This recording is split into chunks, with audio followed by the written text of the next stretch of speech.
Okay, we're back here in episode 3 of the Riley Anderson podcast, and the final episode we'll be learning about what kind of resources and how David can stay involved in agriculture. And so, David, what kind of resources, agricultural resources, are you familiar with? Yeah, I don't have a great foundational knowledge, kind of what resources are out there. I know within the Texas A&M system, there's, I think, 8 state agencies, and one of those is the Extension Service, and I know each county has extension agents who are kind of points of contact for agricultural education or sustainability efforts, something like that.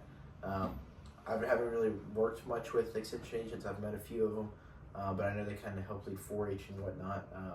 But other than that, I don't have a great skill set or knowledge base for ag resources. So how did you learn? How did you get to know about bison and learn about things about them? I have a friend at A&M who is a ecology and conservation major of some sort. I forget his exact degree, but it's in that realm.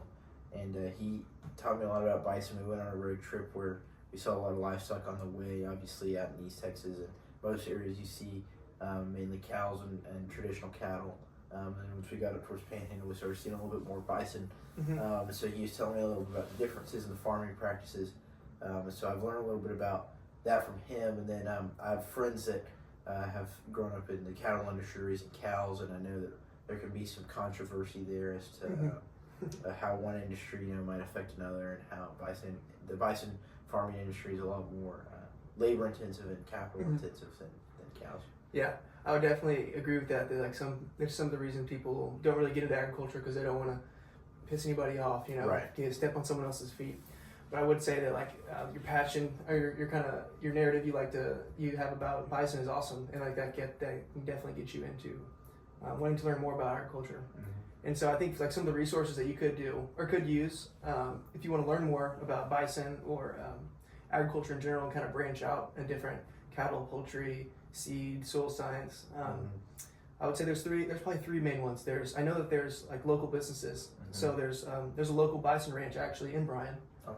I think it's North Bryan, and that would be great. You could go take a tour there. You could probably go talk to their ranchman and learn about what it takes to own bison. I'm sure he would love to help you out. You can also talk to your local communities. So I know here there's a church that they have. You can use your church community, and I know there's a lot of farmers. There's big cotton farmers, corn, and even cattle farmers that would love to help you out and be a great resource to learning about agriculture. And then they also have AgriLife. I mean, that would be your online kind of resource. You can learn about stuff and then even more branch out. Awesome. So, yeah, I'll have to look into those. I know that'd probably be a good place to start. Yeah. What kind of, you said you want to own bison at some point? Yeah. Yeah, I'd like to, one day if I'm fortunate enough to have some property, I know I'd like to own bison. I think they're going to be a good way to bring back some native grasses and native prairie land. So okay. We'll Would you want to have your own meat market? Yeah, I think so. Back in my hometown, I know most counties have pretty good auction barns and sale barns to feed beef to feedlots at least. But I don't know much about the Bison Foundation. If you can sell those at most auction barns, or if there's specific auction barns. Yeah, I don't know much either, but I know that I think those people would be good to talk to. I mean, that guy has a bison ranch, so that's true. It must be working out for him. It must. He probably does have good resources. So exactly. Well, I hope you learned something about. I did. More resources and how to stay involved in agriculture. Yes, sir. And I hope that this was a successful podcast for you. It was. Thank you, Riley. Yes, sir. To be on. Yes, sir. Well, thank you. That's the end of our episode 3. So hope you all have a good day. Thank you for joining us on the 3rd episode of our podcast.